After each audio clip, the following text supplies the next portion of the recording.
cierto. Sí, ya. Buenas tardes a todos. Estamos de nuevo aquí en el área protegida urbana Piamonte. Bienvenidos. Estas son las 8ª Jornadas Internacionales de Literatura Andrés Bello, Pilar 2022, Poesía y Ancestralidad, en busca de la etnicidad de América Latina, homenaje a Manuel Zapata Olivella. Estamos en esta ocasión con el profesor Guillermo Aguirre González. Él es historiador de la UNAL, sede de Medellín, sociólogo de UNAULA Medellín, especialista en análisis político y del Estado, UNAULA Medellín. Tiene también maestría en teoría de la educación y pedagogía social de UNED España. Es ex profesor de la UDA y de UNAULA, ex empleado del municipio de Bello, es bloguero también. Su blog gmoaguirre.blogspot.com, están todos invitados a visitarlo. Ha publicado Entre Esquinas, compilación de cuentos y relatos, así como diversos artículos en revistas, en la revista Huellas de Ciudad de CHB. Hoy jubilado, espera la parca. Nos acompaña con la charla El garrote del cacique Quimé o la belleza de los Caribes. Bienvenido, profe, muchas gracias. Muchas gracias a las jornadas por invitarme. Gracias a todos los que se estén dignando a escucharnos y vernos. Esta charla, que tiene el nombre pues el garrote del cacique Quimé o la belleza de los Caribes, está basada en la obra de Juan de Castellanos, Varones Ilustres de Indias. Esta obra de Juan de Castellanos está compuesta de 113.000 versos y construido de una manera que es de gran interés para nosotros, cultores de las ciencias sociales, de la forma como Juan de Castellanos ha construido esta obra. ¿Se puede poner el micrófono? ¿Se escucha? Sí. Esta obra de Juan de Castellanos, su construcción es de gran interés para nosotros, cultores de las ciencias sociales, porque es el primer reporte, el primer despliegue de un sentido investigativo de un poblador de la Nueva Granada en el siglo XVI. Juan de Castellanos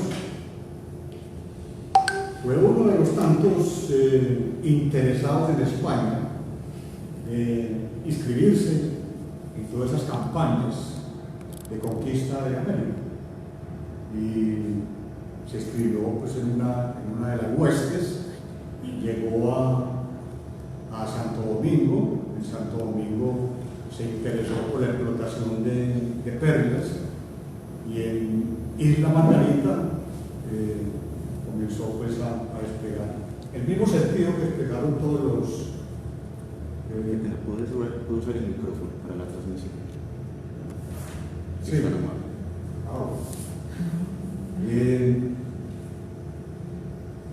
De Isla Margarita pasó entonces al continente con esa intención de enriquecerse, como todos los que llegaron, todos los conquistadores que llegaron a este territorio americano, especialmente este territorio de la Nueva Granada. Aproximadamente 15 años estuvo trajinando por todo el Caribe, tratando de enriquecerse, buscando perlas, y encontró que podía desarrollar todas esas intenciones que desde pequeño le inculcaron en España en su educación. En sus primeros años estudió gramática como bachiller, estudió gramática en España, y eso le dio como una especie de sentido de interesarse por la escritura, por la poesía, por la lectura, de tal manera que cuando llega acá a América, y con ese sentido, con esas intenciones de enriquecerse, va a encontrar toda una práctica, una serie de acontecimientos que lo van a llevar a escribir, a dejar una memoria de lo que está viendo y de lo que está viviendo en ese tiempo de los primeros, de la primera parte del siglo XVI. Juan de Castellanos fue un hombre educado en todo ese antropocentrismo del siglo XVI. Es decir, él fue un renacentista, Juan de Castellanos renacentista. Toda su educación está buscada ahí en el Renacimiento. En esa medida, cuando él llega acá a América y se encuentra con estas sociedades indígenas, el comportamiento de los conquistadores respecto a los indígenas, va a interesarse por los pueblos, sus vestidos, sus nombres, su organización social. Es decir, va a desplegar ese antropocentrismo renacentista que caracterizó a Europa en el siglo XVI.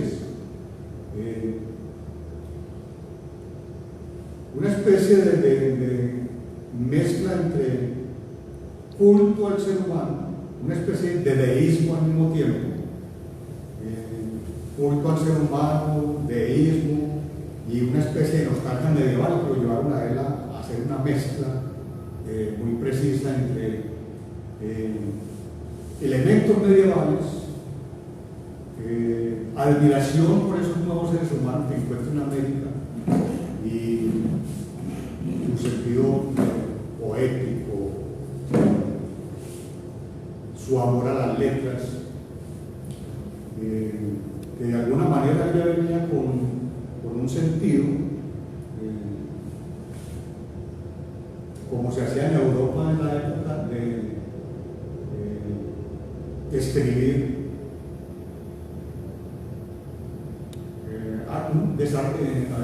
de escribir acontecimientos inicialmente en una prosa, pero luego cuando se trataba de publicar, esa prosa se convertía en endecasílabos, y eso es lo que hace Juan de Castellano. Toda la información que él recopila sobre la conquista, especialmente de la Nueva Granada, lo llevan a hacer un relato en prosa extenso, una compilación que él comienza a hacer a partir de 1545, comienza a compilar información, a compilar escritos. Muchos de los que participaron en la conquista y no murieron, y se murieron de viejos en la Nueva Granada, le posibilitaron escritos, memorias, le comunicaron por escrito sus recuerdos de las gestas que habían hecho. Por eso va a alimentar entonces, va a alimentar ese gran poema de Juan de Castellanos, compuesto en 113.000 versos. El endecasílabo es un verso que se acentúa en la penúltima sílaba, y en la medida en que uno se mete con ese gran texto de Juan de Castellanos, inicialmente siente una especie de rechazo por la costumbre de leer en prosa y la obligatoriedad al relacionarse con el poema de Juan de Castellanos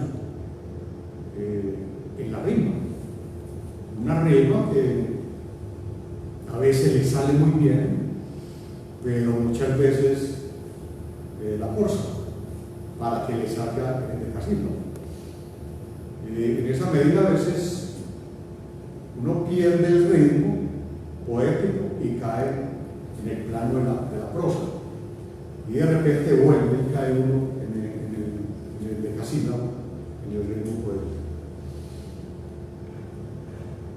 Yo llegué a este texto de Juan de Castellanos buscando información sobre Rodas y su hijo díscolo Alonso de Rodas. Me ha interesado mucho la historia de estos dos iniciadores de nuestra cultura en este terruño antioqueño, porque a partir de ellos se va a levantar la sociedad antioqueña. Y me interesé en la historia de estos dos seres, y haciendo búsquedas, después de leer documentos de archivo histórico y algunas otras crónicas de Indias, encontré de nuevo a Juan de Castellano. Juan de Castellano fue muy querido en la academia. Lo es muy querido en la academia justamente por coger la información y vertirla a esos tres elementos tradicionales que él traía de España: el antropocentrismo renacentista y todo ese imaginario medieval que aún predominaba en su concepción del mundo. En esa medida, él va a encontrar acá en sus observaciones, que no son directas, sus observaciones sobre la conquista de este espacio antioqueño no son directas, adquiere una información que se le pasa por escrito o por vía oral, y él digamos así, la somete a todo su bagaje, sus aspiraciones y concepción del mundo para producir el poema. En esa medida, para los historiadores académicos, así pues como nos educaron en la universidad, historiadores académicos que solamente podemos hablar a partir del documento, a partir de esa condición científica de la historia que solamente permite construir narrativa a partir del documento cotejado. No solamente cualquier documento, sino un documento cotejado, sometido a una crítica documental, etcétera, etcétera. Evidentemente Juan de Castellano no cumplía ninguno de esos requisitos, y sistemáticamente dentro de la academia fue dejado de lado. Pero ya estas condiciones, el trabajo de la historia ha venido, diría yo, trasegando fronteras, saltando obstáculos.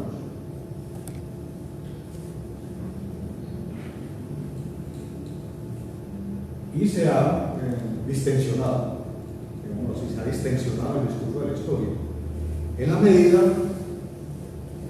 que esa rigidez académica, en la cual la narrativa del historiador debía estar absolutamente adherido al documento y al testimonio, se va a encontrar con una crítica al testimonio, y se va a encontrar con una serie de hallazgos teóricos y de grupos de movimientos intelectuales que van a hacer relajar toda esa dogmática de la historia científica. Y tiene que ver con el sometimiento de la misma narrativa histórica a las condiciones de la producción intelectual. Los historiadores no son seres divinos, los historiadores son seres humanos. Y como seres humanos van a estar sometidos a los intereses económicos, políticos e intereses sentimentalistas a la hora de producir su discurso histórico. En esa medida, las narrativas de la historia comenzaron a ser permeadas por la literatura y la poesía. La literatura y la poesía no pueden ser producciones intelectuales que a la medida del discurso histórico salgan delimitados, o sea, debajeados. Un documento de archivo, un acta de un consejo, una compraventa, van a tener una narrativa y van a tener también al mismo tiempo en la ejecución del documento van a estar plasmados también los idearios del que hace el documento, la sociedad que produce el documento. En esa medida, el discurso de la historia está también cruzado por los intereses. En esa medida, a partir de la última parte del siglo XX, el discurso de la historia va a acercarse con mucho interés a la poesía y a la literatura como documentos históricos, como testimonios para construir la narrativa de la historia. Eso es lo que ha permitido entonces que el poema de Juan de Castellanos entre a convertirse en un documento. Y su información, a pesar de estar atravesada por su ideario renacentista y su huella medieval, nos permite a nosotros a esta altura, su lectura, crearnos una imagen del territorio, de las sociedades, y nos va a posibilitar hacer una nueva narrativa de la historia. Esto no es una camisa de fuerza, no es una decisión unánime. Todavía existe dentro de las academias esas estructuras rígidas que no permiten que entre la literatura o que entre la poesía como documentos para la narrativa histórica. Pero yo diría que sale ganando aquellas narrativas que se alimentan de la poesía, de la literatura, de las plásticas, etcétera, etcétera, para construir el discurso de la historia. Es decir, hemos llegado a un momento en el cual la narrativa de la historia no puede desconocer ni desechar ninguna huella de la cultura, ninguna producción del ser humano, de las sociedades, para acercarse a la construcción de la historia. En esa medida, entonces, fue por la cual me estoy acercando a este texto de Juan de Castellanos, y por eso he construido pues, algunos ensayos referidos al texto de Juan de Castellanos y que se pueden leer en el blog que les realizaba el compañero, y que vuelvo y les comento pues, que está a disposición de los que quieran entrar en el blog. http://gmo-aguirre.blogspot.com. Ahí van a encontrar estos textos, uno de los cuales que voy a leerles a continuación. Dice: Elegías de Juan de Castellanos. 1. Cristóbal, Ursúa y Lope de Aguirre, la belleza de los Caribes. Aquí hago un acercamiento a la crónica versificada del beneficiado Juan de Castellanos. La lectura de esta obra exige construir una familiaridad con los versos y con los acontecimientos de base. En la medida en que las imágenes sobre los protagonistas, las geografías y las acciones se van posando en nuestro cerebro, la lectura discurre y de pronto la forma versificada se diluye para luego reaparecer. El acercamiento a esta extensa elegía lo he hecho buscando a dos personajes de los cuales me quiero formar un acervo documental sobre los hechos de su vida cotidiana en el contacto que tuvieron con Antioquia. Se trata de Gaspar de Rodas y su hijo mestizo Alonso de Rodas. Ellos tuvieron uno de los primeros contactos con las sociedades indígenas asentadas en el norte del Valle de Aburrá, en especial lo que se llamó Acovier. Ese es el sentido de búsqueda. Pero la referencia a los personajes tiene una entronización en el contexto de la conquista, y por eso estas notas se dejan llevar por esa entrada en la que seduce la mirada antropológica del beneficiario, por la que llenan su obra de nombres, lugares, hazañas y en especial la guerra de exterminio contra los naturales de esta parte de América. El beneficiado Juan de Castellanos escribe sus elegías en una época renacentista de dualismo ideológico, cuando se mezclaron los ideales caballerescos y teocéntricos del mundo medieval con los antropocéntricos y mercantilistas del mundo moderno. La obra fue compuesta durante 45 años en Tunja. La primera redacción la hizo en prosa en 1561 y 1562 y en 1577 y 1589. Castellanos realiza la crónica versificada a los 50 años de iniciar la invasión de América, la conquista. La escribe como si fuese una gesta parecida a la del libro Cid o a la Eneida o a la Ilíada y la Odisea. Dice el ejemplo de Colón: al occidente van encaminadas las naves inventoras de regiones. En el contacto con los habitantes de América, Castellanos expresa con la convicción del conquistador que ve el lado oscuro de su cultura. Con la iluminación de la Iglesia y Jesucristo, vemos gente bruta, divertida en diabólicas idolatrías. Dice que fueron exterminados millones de indígenas y destruidas su tierra y sus cultivos, de ver que de millones ya no se hallan rostros ni pisadas, y que tan conocidas poblaciones estén todas barridas, asoladas, y de esto no quede nombre viviente que como cosa propia lo lamenta. Castellanos pone en boca de Martín Pinzón, compañero de viaje de Colón, quien llama a entender y considerar a los naturales, palabras para mostrar su propia apreciación sobre los indígenas y justificación de la conquista. Pinzón dice: pues aunque todos estos naturales muestran sinceridad y buen intento, no me podréis negar el ser bestiales, sin fe, sin ley, sin buen conocimiento, sin peso su razón, y siendo tales, también se moverán a cualquier viento. Un indiesuelo vil que los aticen, no dudarán a hacer lo que les dice. Dedicado a hablar del segundo viaje de Colón, dice en un verso de los Caribes: ser fieros y bellos en las islas Guadalupe y Marigalante. Salen de aquí caribes con armadas, en sus piraguas bien aderezadas, ayudadas de velas y de manos.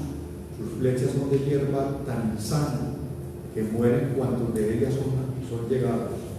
La gente de estas islas es lozana, altos, fornidos, bien proporcionados, y todos ellos comen carne humana mejor que la de puercos o venados, acometen con más atrevimiento que tigre que a la caza va a venir. Por las necesidades de los combatientes, al organizar las incursiones por el Orinoco, desde Isla Margarita, alrededor de 1520, Jerónimo de Hortal recibe noticia de un grupo de soldados quedados en la isla cubana, rica en perlas y pobre en vegetación. Esos soldados terminaron cometiendo muchos delitos, incluso el de sodomía. Hortal, para Cubagna, se fue luego a fin de recoger a alguna gente que hicieron ausencia de la armada y cosas que serían convenientes a la prosecución de las jornadas. Allí supo delitos diferentes, dignos de corregir mano pesada, y en una levantísima compañía un no sé qué de hedor de sodomía. Otra muestra de la crueldad y descomposición, según sus códigos morales cristianos, de los soldados conquistadores, soldados en la guerra y ante un enemigo superior en número, está en esta noticia y crónica versificada de Castellano sobre la seducción de las mentes codiciosas de oro causada por la imagen del Amazonas, concebido como un mar Mediterráneo regido por mujeres con cuerpos masculinos. Desde la isla Margarita, Armendáriz encomienda a Pedro de Ursúa someter ese mundo a la corona. Le tocó formar el ejército con los peores hombres de la conquista, aunque él no lo sabía, y por eso llevó consigo a su hermosa mujer Inés, una limeña, hija de Eulalia Tienzo. Ellos, de corazón malo y horrendo, como ven, Joan Alonso de la Banda, López de Aguirre, Pérez de Sangüeno, Diego Torres, Vargas y Miranda, y un Cristóbal Fernández malcristiano. Pero Pedro Fernández,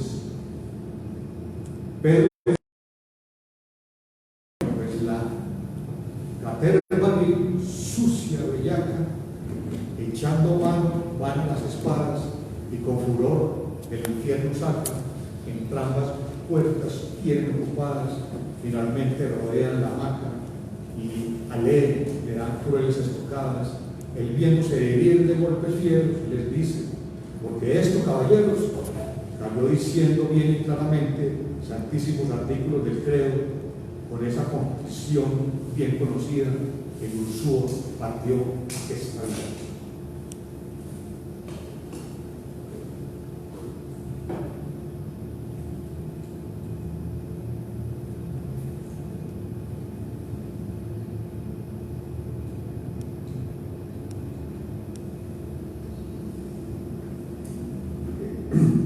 En este pasaje, Juan de Castellanos refuerza su percepción de crueldad y maldad de los conquistadores. Resalta cómo el moho de las espadas no se cansan de destrozar entrañas. Detalla muy bien lo acontecido después del asesinato de Pedro de Ursúa. Se deleita poniendo a Lope de Aguirre los calificativos que muestran en extremo su maldad. Al momento en que muere Isabel de Ursúa, ella le dice al asesino: traidor, si tú naciste de mujeres, qué bestia paró hijo tan nefando, y si eres hombre, di cómo no mueres tan enorme traición imaginando. Desdichado de ti, de donde fueres, siempre la soga llevas arrastrando, pues la justicia del divino alarde no deja de llegar, aunque sea tarde. Lope de Aguirre vuelve a la isla Margarita, la somete y la destruye. Un monje escapa y denuncia ante la audiencia de la española los desmanes y asesinatos. La audiencia organiza una oeste para dar casa al tirano Aguirre. Para enterarse, reúne todos los hombres y mujeres antes que el oro. Reúne todos los hombres y mujeres y antes que el oro se lleva todo el vino. Entra en tierra firme por Maracaibo y se hace fuerte en Barquisimeto. Allí mata a su hija. Le dice que si queda en manos de sus enemigos, la señalarán como la hija del desertor. Ella responde: cristianas gentes son entre quienes quedo, y quien no daré causa de discordia. Mostrar con mujer flaca tal de nuevo no es animosidad, sino recordio. Desdichada de mí, pues que no puedo en mi Padre hallar misericordia. No más, Señor, tened vuestra derecha. Él responde: nada, hija, que aproveche. Mi día llegó, llegue tu hora. No quiero que digas los leales, no quiero que digan los leales, la hija del traidor o la traidora. Y para colmo de sus males hechos, diole puñaladas por los pechos. Diego García de Arce, Galindo y Guerrero, compañeros de Aguirre, al verse vencidos y sitiados, pasaron a su jefe por sus espadas, petición del mismo Aguirre.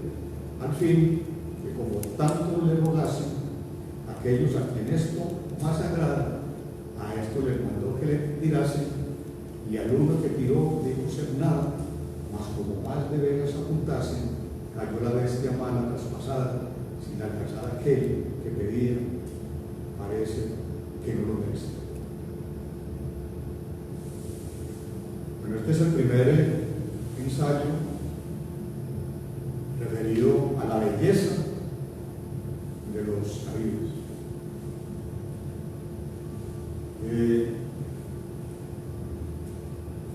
Juan de Castellanos es una fuente poderosa, de información antropológica, cultural, sobre la conquista de América, especialmente este espacio al cual le dedica su vida, que fue la Nueva Granada. Porque él, cuando se cansa de trajinar por el territorio caribe, se hace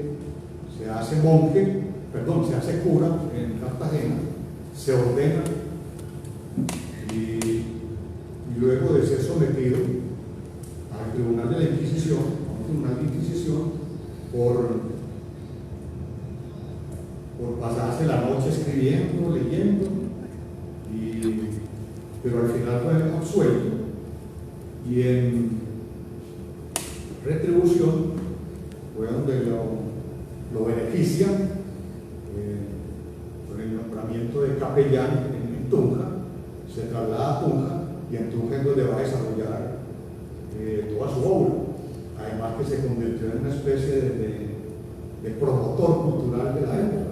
Su casa se convirtió en una especie de centro de dinamización cultural en esta segunda parte del siglo XVI. Y a su casa llegaron pues todos los poderosos, además de que prácticamente la conexión de la Nueva Granada con el mundo estaba por Tunja, por el Carare y por Santa Marta. Esa es la conexión fundamental durante el siglo XVII. O sea que todo lo que entraba a Bogotá entraba primero por Tunja. Incluso, por supuesto, los libros que se permitía que entrasen a la Nueva Granada, entraban por Tunja. Voy a leer entonces, para terminar, este otro ensayo que hace referencia entonces a la muerte del primer gobernador de Antioquia, de Valdivia, a manos o sometido al garrote del cacique Quimero.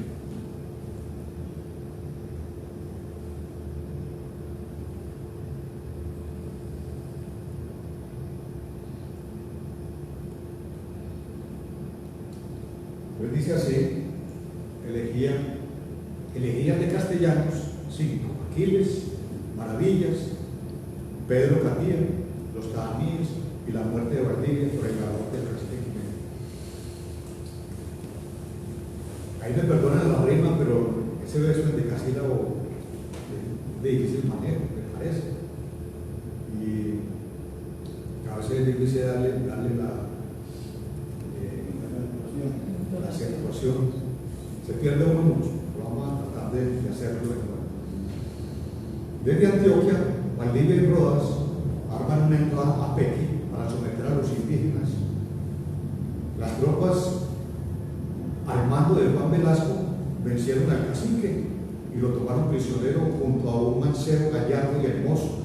Este indígena se enfrentó con su macana a 7 españoles, les destrozó las bodegas y las heladas, los desarmó repetidas veces. Los españoles con sus espadas lo hirieron, pero el indígena no caía. Estos, luego de tenerlo y ver vencido el orgullo conquistador, decidieron empalarlo. Pedro Alonso de Arce les dijo: señores, es trabajo vano aquesta diligencia que se intenta, pues no puede perder este pagano la vida por herida violenta. Mirarle bien las manos, mirar bien las rayas de las manos, lo que con siromancia tenéis cuenta, y veréis que bañó miembros viriles en las estigias hondas bronquiles. No lo mataron, decidieron amputarle las orejas y cortarle los talones. Castellanos dice Gorrones, este trato profundizó la guerra y los pequis estuvieron 11 meses en batalla antes de ser vencidos por 19. Bueno, aquí este dato de Aquiles es lo que muestra entonces cómo Juan de Castellanos mezcla el mundo renacentista, elementos medievales, incluso aquí hay un dato de la historia griega, de la mitología griega. Juan de Castellanos quiso mostrar la crueldad de la guerra con el caso del mancebo Pequi y con lo sucedido a Juan Velasco. Dice que este conquistador se enamoró de la tierra del Cenú y desde Santa Fe de Antioquia armó 20 soldados más 80 indígenas de servicio y se fue a someter las sierras. Allí fue recibido por Huisco, Araque y Guacuseo con fingida paz. Velasco les habló a través de la fiel Inés India Ladina, criada de Alvar Sánchez, un soldado intérprete cabal de aquella lengua. Alvar fue avisado por Inés de la intención de lo natural de atacar por sorpresa a los españoles y le propuso a Velasco atacar en la noche, anticipándose estratégicamente. Velasco optó por establecerse en un llano llamado Valle de Nitana, convocó a los indígenas y les habló del Dios cristiano y la necesidad de adorarlo y bendecirlo, y no como lo hacen a las cosas que fabricaron ellos con sus manos, ni al sol, ni la luna, signos, ni planetas, ríos, ni fuentes, montes, ni lagunas. Los indígenas atacaron, mataron a Ferran Sánchez, Francisco Morón, Andrés García Tocino, Cañas, Antonio Fernández, Fernando Ramos, Gavilán Saboya. Al fin, allá quedaron 17 con más de 80 piezas de servicio y la fiel Inés, de quien se dice que viva la partían en pedazos y hablando con ella la comían, con otros 5 de los españoles que vivos los cayeron en las manos. Velasco escapó con otros 3 y luego de vagar por más de 14 leguas llegaron a San Juan de Rodas, desnudos, hambrientos y heridos. A finales de 1571, un grupo de soldados salieron a buscar comida. A unas 3 leguas se encontraron a un pueblo recién abandonado. Todo esto ocurre desde San Juan de Rodas. A finales de 1571, un grupo de soldados salieron a buscar comida. A unas 3 leguas se encontraron a un pueblo recién abandonado y lleno de bastimentos. Una india se les acercó y les advirtió que los indígenas están preparando un ataque a San Juan de Rodas y pidió la llevasen porque ella quería ser cristiana. Le creyeron y regresaron presurosos.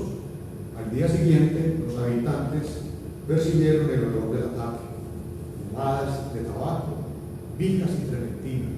Fueron 1500 sin la chusma, los cuales se venían acercando según de las señales corrigían por oler ahumadas de tabaco, vijas y trementinas con que vienen untados van a rompimiento. Atacaron antes de huir, dieron muerte a Juan Velasco, el caudillo de San Juan, asumió el mando Leonel de Ovalle. El nuevo caudillo decidió abandonar el poblado y establecerse en el Valle de Morisco para estar más cerca de San Juan. Oídas las noticias, el gobernador Andrés Valdivia llegó a Morisco con 50 soldados que tenía, caballos y pertrechos, aunque pocos, abrevió lo posible su camino y sin les suceder cosa notable, entraron en el Valle de Morisco, a donde se juntaron con los otros. Valdivia deseó fundar el pueblo de San Juan de Rodas en 1572 y Valdivia decidió refundar el pueblo de San Juan de Rodas en 1572 y pasarlo del sitio de Teco y Maricué, considerado inseguro para el asiento antiguo que llamaban Paramillo, tierra del cacique Agrasado. Valdivia repartía la tierra y solares, hecho los ranchos, nombrado alcaldes y teniente a don Antonio Osorio de Paz por la Santa Fe de Antioquia. Antonio Osorio de Paz comenzó un ataque sistemático contra los indígenas para hacerse respetar, dice Castellanos, pero un indio llamado Pedro Gatía, que conocía bien a los españoles, reunió a los caciques para preparar un ataque. La hermana de Agrasado decidió denunciar a Pedro Gatía y hacerse cristiano. Antonio Osorio de Paz la escuchó y la torturó, pero al ver la convicción de la indígena, la bautizó y le puso el nombre de Catalina. Pedro Gatía, enterado de lo hecho por Catalina, reunió a los caciques y los convenció de ir ante los españoles y prometerles falsa paz para luego atacarlos. Ellos fueron, pero los prendieron. Los caciques fueron, pero los prendieron. A lo cual, dice Castellano, fueron luego dos hermanos, Tupulé, Agrasado, Yacipilmo, Chapulí, Nubileta, Tacuica, Tacuburango y otros principales, con algunos regalos de comida a los cuales los españoles prendieron de camino. Con una posta, chasque un mensajero, avisaron a Valdivia del inminente ataque y pidieron socorro. El ataque se dio, los indígenas mataron a Fernán Sánchez de un garrotazo en las quinadas, a Juan de Ortega de un golpe de honda en las sienes, y aún así los españoles lograron romper el ataque y poner en retirada a los indígenas. En represalia ahorcaron a los caciques Nubileta y Chucurí, lo que produjo más indignación de los naturales. Entre tanto, llegó a Santa Fe la noticia que las cédulas reales de Valdivia no tenían la jurisdicción sobre Santa Fe de Antioquia, ni sobre San Juan de Rodas. Valdivia lo sabía y por eso quiso revivir la Santa Fe antigua y hacerla su capital. Nombró tesorero real y teniente a Antonio de Tobar. Dice Castellanos que fue informado de algo maravilloso que les ocurrió a los que pretendían revivir la ciudad vieja y por eso abandonaron la intención. Con rara y espantosa maravilla, lo cual yo no pusiera por escrito, si no fueran personas fidedignas aquellas que la dictan a mi luz. Una mañana, en la posada del tesorero, se dispusieron a almorzar él y otros amigos suyos. Le sirvieron puchas o coleadas, cuyo nombre es a estas partes mazamorra. Como tenía leche, la vertieron sobre las porcelanas y de inmediato se tornó roja, en finísima sangre convertida. Todos, presos de espanto, montaron sus armas y caballos y abandonaron la ciudad. Valdivia, quien estaba convencido de poder hacer una red con un palmo de hilo, dice Castellanos, antes de socorrer a San Juan de Rodas, envió a los capitanes Juan Sabana y Rodrigo Pardo a buscar un lugar cómodo para fundar una ciudad en la tierra de los Chocoes y el Daniel. De 60 españoles regresaron 30 después de un año. Castellanos dice que refiere este hecho por información del propio Rodrigo Pardo y otros que aún viven. La terribilidad de los trabajos en el discurso del acontecido, la terribilidad de los trabajos en el discurso de acontecidos, pero diremos una sola cosa, y Francisco Montilla de los Ríos, que vive de presente donde vive. El informó. Corría diciembre de 1573, Valdivia, antes de que la gente de San Juan de Rodas fuese informada de no estar dentro de su jurisdicción, llegó a ella con auxilios y soldados a incitarlos para trasladar la población a orillas del río Cauca, dentro de su gobernación entre los dos ríos, Cauca y Magdalena. Además, tenían la amenaza de un gran ejército indígena confederado dirigido por Pedro Catía, que conocía bien a los españoles. Pedro atacó y luego de la batalla, la espada venció de nuevo el garrote, principalmente por haber caído en mortal rigor Pedro Catía, aunque también se dice que los indios son los que lo mataron y comieron. El caudillo Pedro Catía, dice Castellanos, fue repudiado por los indígenas por haberlo llevado a una batalla por mentiras y hacer matar muchos de ellos. En enero de 1574, Valdivia logró llevar de San Juan de Rodas al otro lado del Cauca, y dentro de su jurisdicción pues, se exhortó a construir un puente con cueros y bejucos retorcidos a la manera como lo hacían los naturales. El puente se construyó en 12 días. Pusieron luego manos en la obra con tal solicitud y diligencia que en espacio de 10 o 12 días le dieron conclusión. Que fue difícil y trabajosa por la gran distancia. El Andrés Valdivia, como viese concluida y acabada la pendiente, puente sin un momento de tardanza, hizo pasar por ella 10 soldados. Pasaron los soldados y demás gente y ganados. Una vez del otro lado, Valdivia mostró su sagacidad y reveló la jurisdicción de su poder como gobernador.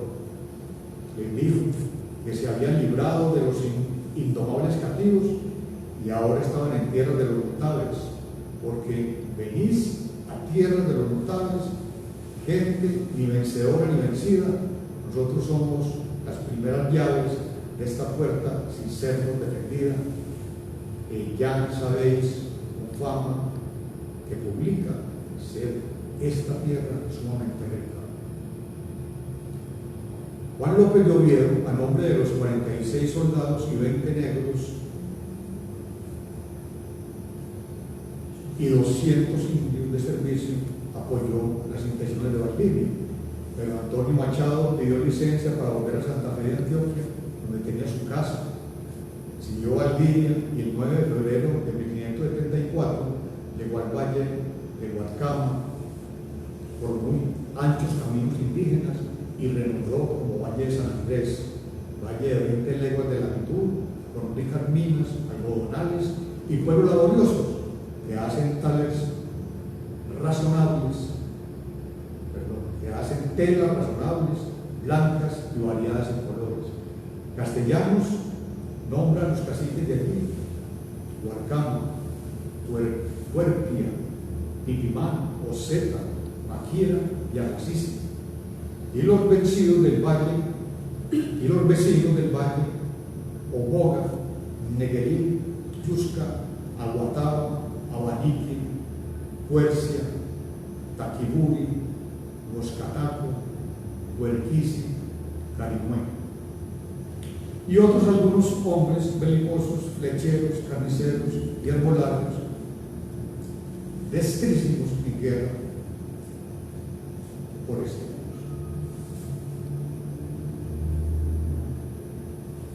Permiso.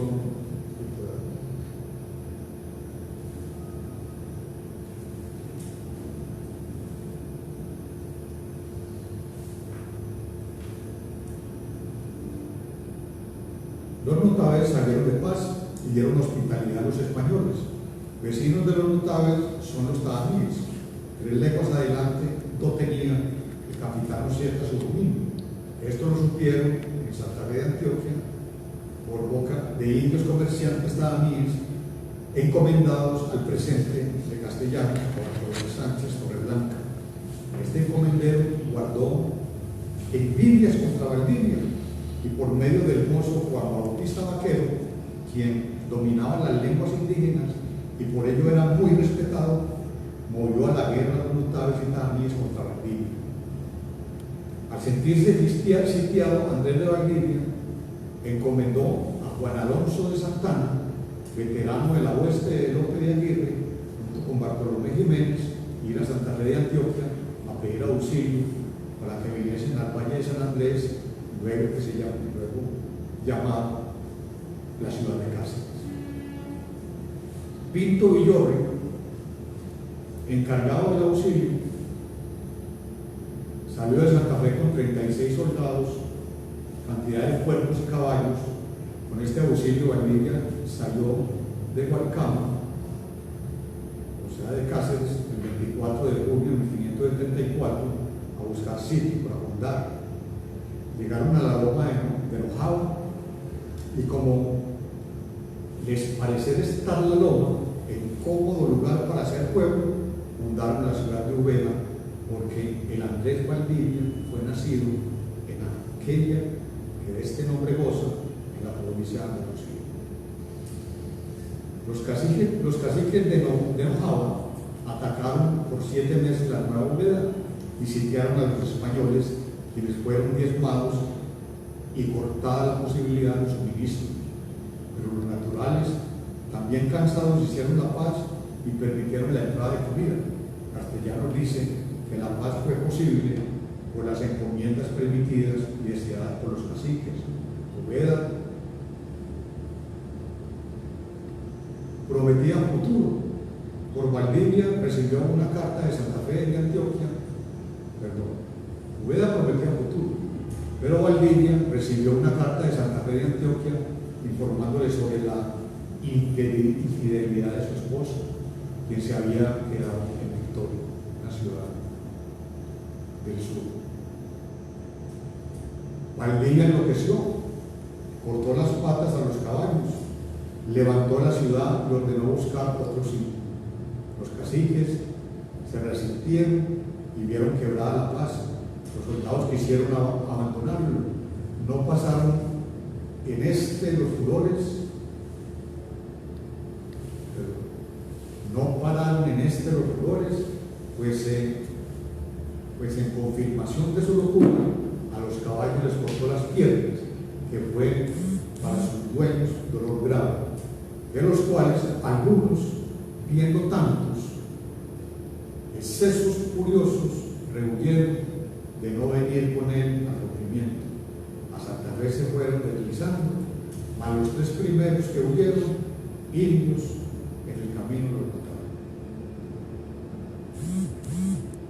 Con todo, llegó hasta el sitio malsano pero rico llamado Pesquerías. Allí se estableció, también de ahí quiso moverse. Se le opuso al soldado Diego de Montoya y Valdivia. Se le opuso el soldado Diego de Montoya y Valdivia lo mató a garrote. Los demás se juntaron y enviaron a Juan Alonso de Santana, Pedro Sánchez de Oviedo y Manuel Rubiales a quejarse ante la audiencia presidida por Francisco Vicente. En Balsa llegaron a Monpós y de ahí por el río Magdalena arribaron al nuevo reino. La audiencia envió a Antón Gómez de Acosta, lusitano, a tomarle residencia. Valdivia lo recibió en el Valle de San Andrés y allí mostró la carta que lo hizo enloquecer. El juez de residencia, Antón Gómez, comprendió las razones y fue testigo de un pacto entre los que pidieron la residencia y Valdivia. Este los dotó de oro y soldados y les dejó libres y se fueron del Valle de San Andrés. Allí quedó Valdivia con el juez. Envió otro grupo de soldados al mando de Francisco Maldonado a seguir el montaje de la población de Pesquerías. Los caciques notables se concertaron y cayeron sobre los españoles al saberlos repartidos entre sitios y llenos de necesidades. En Pesquerías los indígenas fingieron ayudar y se aparecieron 36, uno por cada soldado, con una carga de guapas, bejú cada uno. Con esa estrategia mataron a Francisco Maldonado, el capitán, al valenciano Juan Otura, a Chávez y Sancho Vélez. Los sobrevivientes huyeron hacia Santa Fe. En el Valle de San Andrés, Huarcama, Valdivia había hecho construir un fuerte. El 10 de octubre de 1574 llegaron los caciques Tadanís, Huertia, Oseta, Chayo, Huaná y Quimé, con 500 guerreros. Emplearon el mismo embuste, fingieron llevar comida y ante el recibimiento amable cayeron de sorpresa.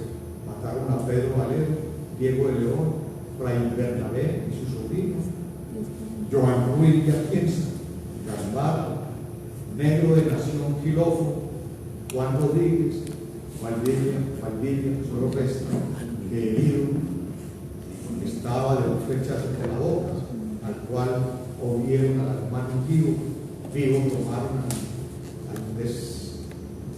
al desventurado con la moza, la hija que tenía. La moza le pidió a Valdivia herido la dejase ir a los caciques, que dejase libre a Valdivia. Escucharon el ruego y dejaron hablar al indio Carcara, bautizado con el nombre de Martín.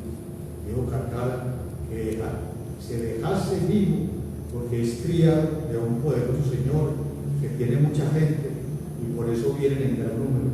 Pero el cacique Quimé se enfureció.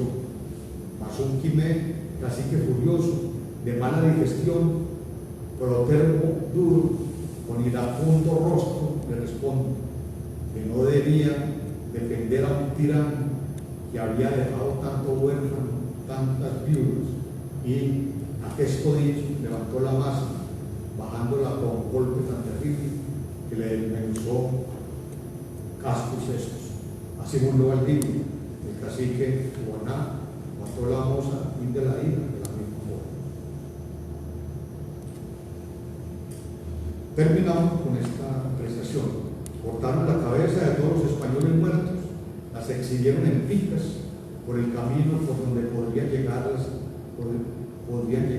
los de pesquerías. Luego de la muerte del lusitano Antón Gómez de Acosta, juez de residencia de Valdivia, los españoles abandonaron la tierra y huyeron hacia Santa Fe de Antioquia. La avanzada de la huida, Juan Meléndez, Juan de Vargas, Baltasar Muñoz, Mateo Fernández, hijo de India y Etíope, Suero Rodríguez, dice Castellanos, que aún viven y son la fuente de información para su escritura. Recuérdese que esta elegía fue escrita en 1589, terminada en 1580.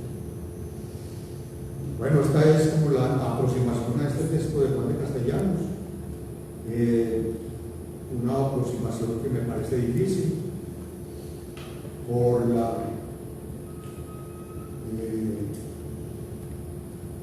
ese verso en decasílabo, por esos 113.000 versos que tiene el poema, y en la medida en que uno va armando con la imagen de la conquista, al mismo tiempo se va diluyendo por la explicación. Esa fue mi apreciación. De todas maneras, es una incitación a acercarse a este texto de Juan de Castellano, a este gran poema, desde esa perspectiva, como inicial al principio, como documento histórico, como fuente de información para reconstruir la historia de la conquista, y no solamente la historia de la conquista, sino formar una imagen de esa sociedad que poblaba estos territorios. Una sociedad que, según la información que trae Juan de Castellanos, era una sociedad que suplía todas sus necesidades básicas. Tenía una cultura por la que suplía todas sus necesidades. Cultivadores de algodón, extensas cementeras, un comercio ágil y permanente con los demás pueblos cercanos. Y hay una información muy importante en otro de los apartes, cuando él se refiere a la entrada de Vadillo a Buritica, que va ahí, en ese pasaje. Juan de Castellanos nos muestra una Buritica boyante, una Buritica que no produce comida, no produce sino oro, y está poblada por unos indígenas altos, bien parecidos, bien vestidos, con sus buenas mantas y con un tren administrativo que permite, por algunas otras apreciaciones, que se ha hecho a partir de otros cronistas, y a partir de Borutica salía oro para Centroamérica, salía oro para el sur, y hay muchos que se atreven a decir que oro de Borutica antes de la llegada de los españoles llegaba hasta Europa, llegaba a Europa.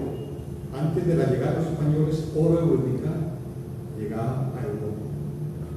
¿Por qué medios? La información que se pudo haber tenido con los textos aztecas, con los textos incas, de todo este comercio prehispánico, España lo cortó, intencionalmente lo cortó, porque estos textos aztecas fueron quemados de libertad. Bueno, aquí llego. Pues ya invitados a la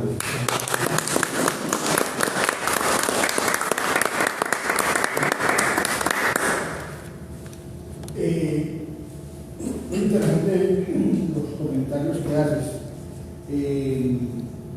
Sin embargo, me plantea a mí un problema de lectura de la obra de Castellanos. En la tradición de la crítica literaria colombiana en particular, pero también hispanoamericana, bueno, española, latinoamericana y nuestra, se ha hecho una lectura como si fuera un texto histórico, como si fuera un documento, como tú dices. Esa es una lectura. Ha habido otra que busca más la lectura literaria de Castellanos. Sabemos que es el poema más largo que se ha escrito en lengua española, pero decimos poema, no crónica. Te digo eso porque cuando yo escribí mi tesis doctoral sobre la poesía de Miguel de Cervantes, mirada por 8 biógrafos, me encontré con ese mismo asunto, de que los biógrafos de Cervantes recurrían a poemas de Cervantes como un documento histórico para cifrar esto o aquello. A mí eso me llamaba mucho la atención, me puse a estudiar el asunto y fui descubriendo que la poesía no es documento, que la poesía es ficción y la ficción no se puede convertir en documento. Si uno lee la literatura, lo que ha hecho García Márquez o lo que ha hecho Álvaro Mutis, para hablar de los nuestros, para no hablar de Jorge Amado o del propio otros tantos, lo hacen de otra manera. El referente histórico de Escena de Soledad o de otras obras no ven la historia convertida en literatura, sino que recurren a la historia como una manera de entender, como una visión, ¿no? Entonces eso me llama la atención del planteamiento. Después de todas las lecturas, hablando de Castellanos, me encontré con un libro de William Ospina que se llama el otro, sobre Castellanos, que se llama Bodas de Sangre. Es un tomo que así.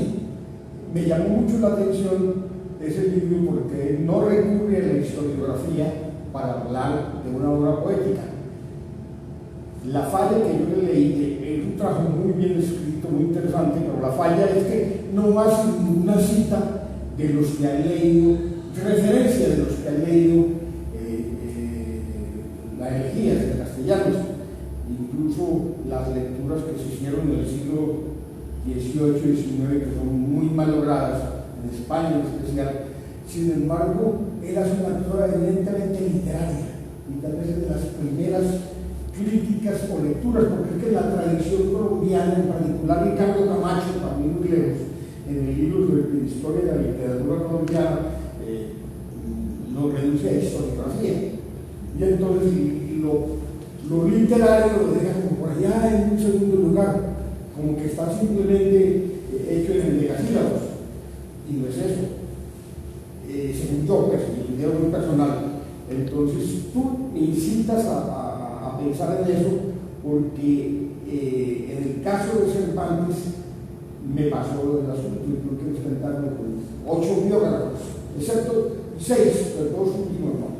que ya ellos se distancian de otra manera la escritura literaria de Cervantes, que no se puede reducir a un documento. Ese es el centro del problema.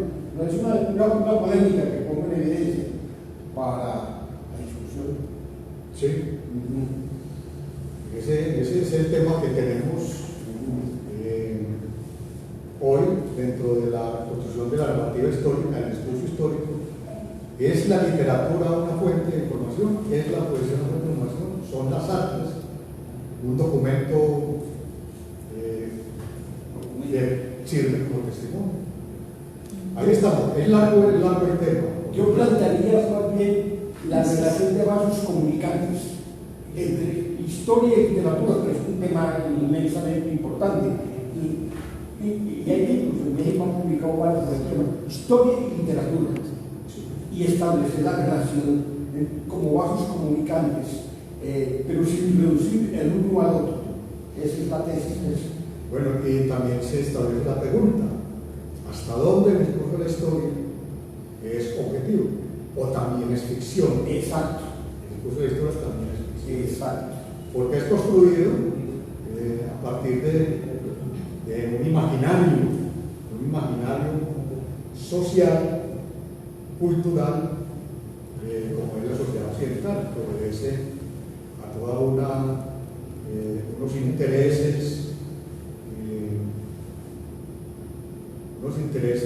que se ha dirigido fundamentalmente a volverlo todo científico, y todo lo que no esté fuera de la ciencia desmerece. Exacto. Bueno, sigue la polémica. Muchas gracias.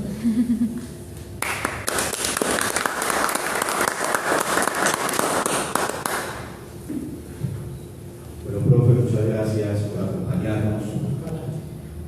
Muchas gracias a todos por estar aquí, por haberse tomado el tiempo también de conectarse.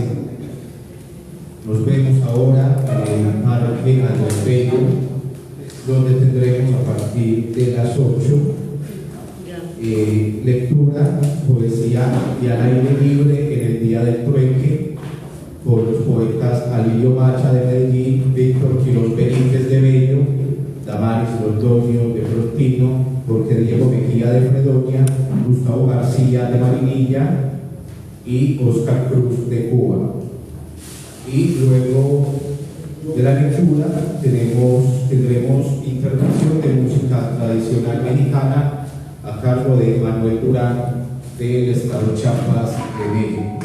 Nos esperamos entonces allá. Muchas gracias.